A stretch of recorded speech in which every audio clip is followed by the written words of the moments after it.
नमस्कार दोस्तों, स्वागत है आपका ग्राइंडिंग सक्सेस चैनल पर। दोस्तों, आज इस वीडियो में हम भारतीय नागरिक सुरक्षा संहिता यानी BNSS का अध्याय 5 यानी चैप्टर 5 पढ़ेंगे, जो व्यक्तियों की गिरफ्तारी यानी अरेस्ट ऑफ पर्सन्स के संबंध में बात करता है।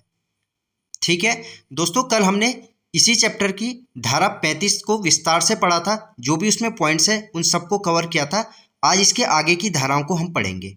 ठीक है, तो इसमें सबसे पहले है धारा 36। धारा 36 में क्या बताया गया है? धारा 36 गिरफ्तारी की प्रक्रिया और गिरफ्तारी करने वाले अधिकारी के कर्तव्य के संबंध में बात करती है, यानी procedure of arrest and duties of officer making arrest. इसमें बोला गया है जो भी गिरफ्तारी की प्रक्रिया है उसको बताया गया है, और जो भी गिरफ्तार करने वाला अधिकारी है उसके कर्तव्य के संबंध में धारा 36 में बात की गई है। इसमें बोला गया है प्रत्येक पुलिस अधिकारी गिरफ्तारी करते समय अपने नाम की सही, दृश्यमान और स्पष्ट पहचान धारण करेगा, जिससे कि उसकी आसानी से पहचान हो सके। ठीक है, तो प्रत्येक पुलिस अधिकारी गिरफ्तारी करते समय अपने नाम की सही यानी एक्यूरेट, दृश्यमान, विजिबल और क्लियर आइडेंटिफिकेशन की धारण करेगा, जिससे ये पहचान हो सके कौन सा पुलिस अधिकारी गिरफ्तार कर रहा है। ठीक है,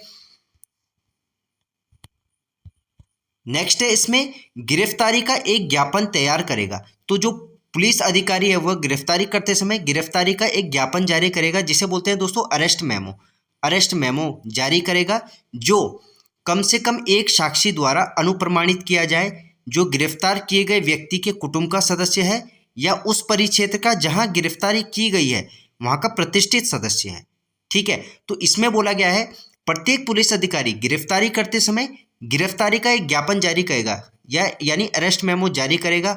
अरेस्ट मेमो में क्या होता है दोस्तों? उसमें लिखा आता है कि किसे गिरफ्तार किया जा रहा है, कहाँ पे गिरफ्तार किया जा रहा है, कब गिरफ्तार किया जा रहा है और गिरफ्तार करने वाला पुलिस अधिकारी कौन है। ठीक है, तो ये सब बातें उसमें मेंशन होती हैं, उसमें लिखी हुई होती हैं, और उसमें कम से कम एक साक्षी द्वारा अनुप्रमाणित किया जाएगा। तो जो ये ज्ञापन है ये एक साक्षी यानी किसी एक गवाह द्वारा इसे अटेस्ट किया जाएगा, अनुप्रमाणित किया जाएगा, जो गिरफ्तार किए गए व्यक्ति के कुटुंब का सदस्य है। यानी जो भी साक्षी होगा वह गिरफ्तार किए गए व्यक्ति के कुटुंब का सदस्य है या उस परिक्षेत्र का जहाँ पे गिरफ्तारी हुई है, यानी जिस भी व्यक्ति को ऐसे परिक्षेत्र में गिरफ्तार किया जा रहा है वहाँ का कोई व्यक्ति होगा या कोई प्रतिष्ठित सदस्य होगा, यानी कोई प्रतिष्ठित सदस्य होगा। ठीक है, नेक्स्ट है इसमें गिरफ्तार किए गए व्यक्ति द्वारा प्रति हस्ताक्षरित किया जाएगा। तो दोस्तों, जो हमने अभी ऊपर ज्ञापन देखा, जो ज्ञापन जिसे बोलते हैं अरेस्ट मेमो, अरेस्ट मेमो जो भी ज्ञापन है वह गिरफ्तार किए गए व्यक्ति द्वारा प्रति हस्ताक्षरित किया जाएगा, यानी उस पर काउंटर सिग्नेचर किया जाएगा। जो जिस भी व्यक्ति को गिरफ्तार किया जा रहा है, जिस भी व्यक्ति को गिरफ्तार किया जा रहा है उस पर उसके उस ज्ञापन पर उस गिरफ्तार होने वाले व्यक्ति के प्रति हस्ताक्षरित किया जाएगा उसके द्वारा, यानी उसके काउंटर सिग्नेचर होंगे उस पर, काउंटर सिग्नेचर। ठीक है, नेक्स्ट है इसमें आगे दिया है इसमें जब तक उसके कुटुंब के किसी सदस्य द्वारा ज्ञापन को अनुप्रमाणित न कर दिया गया हो, गिरफ्तार किए गए व्यक्ति को यह सूचना देगा कि उसे यह अधिकार है कि उसके किसी नातेदार या मित्र को जिसका वह नाम दे उसकी गिरफ्तारी की सूचना दी जाए। ठीक है, तो जब तक उसके कुटुंब के किसी सदस्य द्वारा ज्ञापन को अनुप्रमाणित न कर दिया गया हो, यानी जो भी व्यक्ति गिरफ्तार होने वाला है, जो भी व्यक्ति गिरफ्तार होने वाला है उसके कुटुंब के किसी सदस्य द्वारा यदि ज्ञापन को, जो भी अरेस्ट मेमो था उसको अनुप्रमाणित, उसको अटेस्ट नहीं किया गया है, तो गिरफ्तार करने वाले व्यक्ति को यह सूचना दी जाएगी कि उसे यह अधिकार है, गिरफ्तार होने वाले व्यक्ति को अधिकार है कि वह उसके किसी नातेदार या किसी मित्र को जिसका भी वह नाम दे उसकी गिरफ्तारी की सूचना उसे दी जाए। ठीक है, तो ये था दोस्तों गिरफ्तारी की प्रक्रिया और गिरफ्तार करने वाले अधिकारी के कर्तव्य के संबंध में। ठीक है, नेक्स्ट है दोस्तों इसमें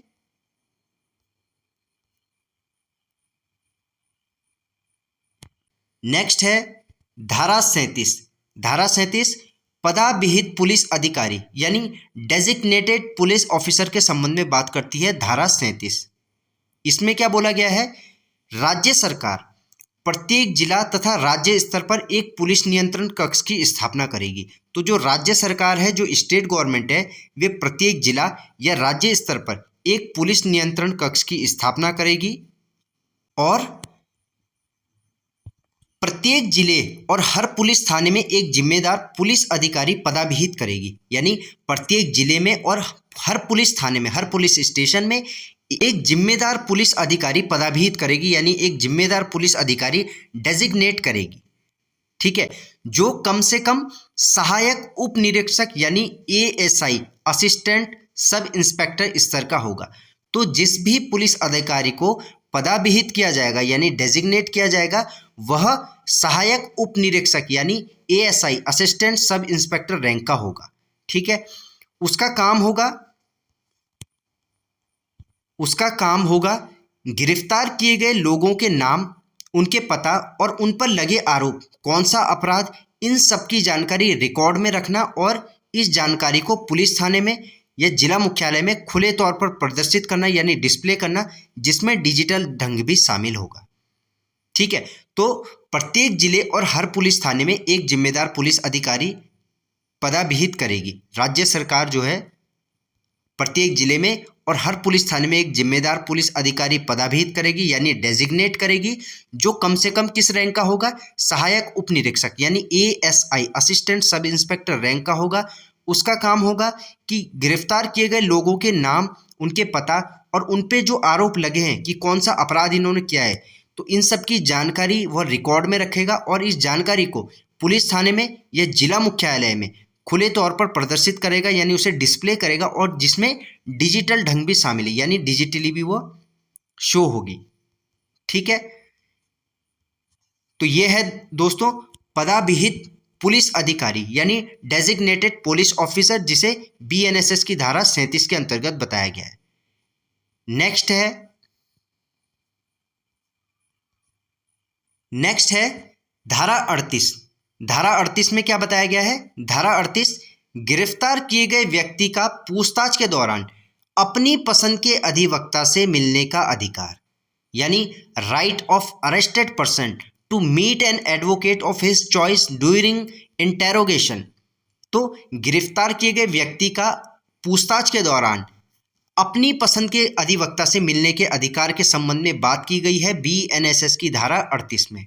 ठीक है दोस्तों, डायरेक्ट यहाँ से क्वेश्चन बन जाता है एग्जाम में। बताइए, जो भी गिरफ्तार किए गए व्यक्ति का पूछताछ के दौरान अपनी पसंद के वकील से, अपनी पसंद के अधिवक्ता से मिलने के अधिकार को बीएनएसएस की कौन सी धारा के अंतर्गत बताया गया है, तो वह है धारा 38। ठीक है, इसमें बोला गया है जब किसी व्यक्ति को गिरफ्तार किया जाता है और पुलिस द्वारा पूछताछ की जाती है, तब गिरफ्तार व्यक्ति पूछताछ के दौरान अपनी पसंद के अधिवक्ता से मिलने का हकदार होगा, किंतु संपूर्ण पूछताछ के दौरान नहीं। ठीक है, तो जब किसी व्यक्ति को गिरफ्तार किया जाता है तो पुलिस द्वारा पूछताछ की जाती है, तब गिरफ्तार व्यक्ति पूछताछ के दौरान जो है अपनी पसंद के अधिवक्ता से, अपनी पसंद के एडवोकेट से मिलने का हकदार होगा, लेकिन संपूर्ण पूछताछ के दौरान नहीं। ठीक है, यह बताया गया है धारा 38 में। नेक्स्ट है धारा 39। धारा 39 में क्या बताया गया है, नाम और निवास बताने से इनकार करने पर गिरफ्तारी, यानी arrest on refusal to give name and residence. तो नाम और निवास बताने से इनकार करने पर गिरफ्तारी के संबंध में बात की गई है धारा 39 में, बीएनएसएस की धारा 39 में। इसमें बोला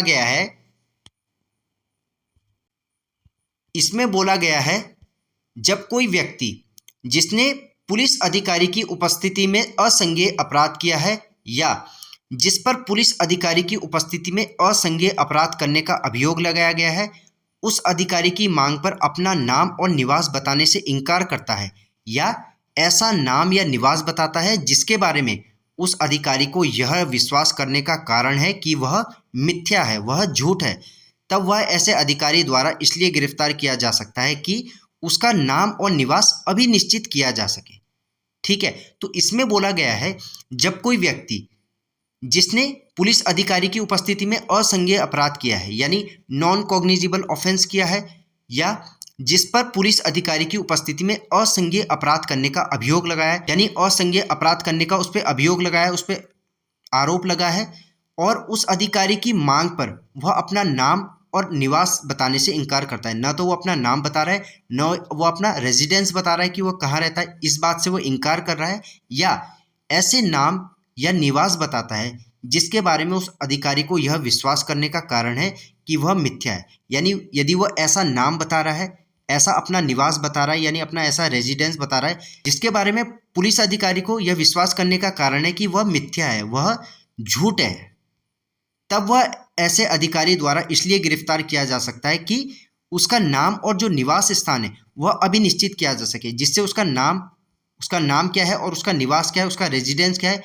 ये अभी निश्चित किया जा सके। ठीक है, नेक्स्ट है इसमें, जब ऐसे व्यक्ति का सही नाम और निवास अभी निश्चित कर लिया जाता है तब वह इस बंद पत्र या जमानत पत्र पर छोड़ दिया जाएगा कि यदि उसे मजिस्ट्रेट के समक्ष उपस्थित होने की अपेक्षा की गई तो वह उसके समक्ष उपस्थित होगा।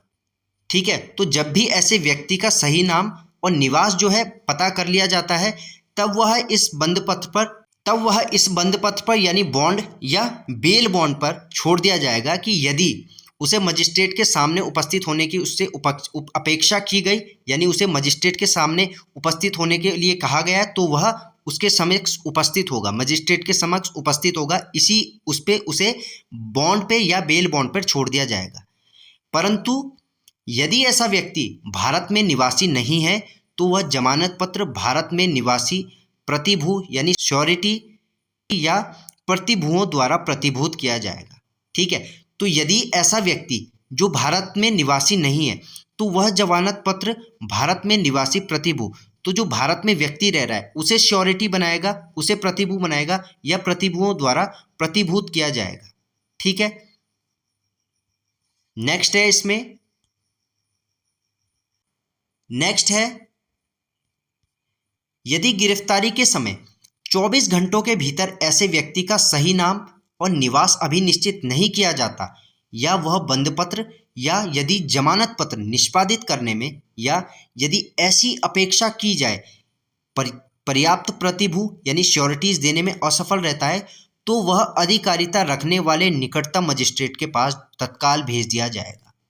ठीक है, तो यदि गिरफ्तारी के समय 24 घंटे के भीतर ऐसे व्यक्ति का जो है सही नाम और उसका निवास जो भी उसका रेजिडेंस है यदि वह अभी निश्चित नहीं किया जाता या वह बंद पत्र या यदि जमानत पत्र निष्पादित करने में यदि वह बॉन्ड या बेल बॉन्ड एग्जीक्यूशन में एग्जीक्यूट नहीं कर पाता या यदि ऐसी अपेक्षा की जाए जो भी उसके श्योरिटीज थे, जो भी उसकी श्योरिटी जमा करने वाले थे या जो भी उसकी श्योरिटी थी उसे देने में यदि असफल रहता है तो वह अधिकारिता रखने वाले निकटतम मजिस्ट्रेट के पास, तो जो भी अधिकारिता रखने वाला वहाँ पे मजिस्ट्रेट है, जो भी निकटतम मजिस्ट्रेट है उसे तत्काल मजिस्ट्रेट के पास जो है भेज दिया जाएगा। ठीक है, तो दोस्तों ये था नाम और निवास बताने से इनकार करने पर गिरफ्तारी के संबंध में बातें। ठीक है, तो दोस्तों ये था BNSS यानी भारतीय नागरिक सुरक्षा संहिता का अध्याय 5 जो बात करता है अरेस्ट ऑफ पर्सन्स के संबंध के बारे में। इसमें आज हमने दोस्तों धारा 36 से धारा 39 तक पढ़ा।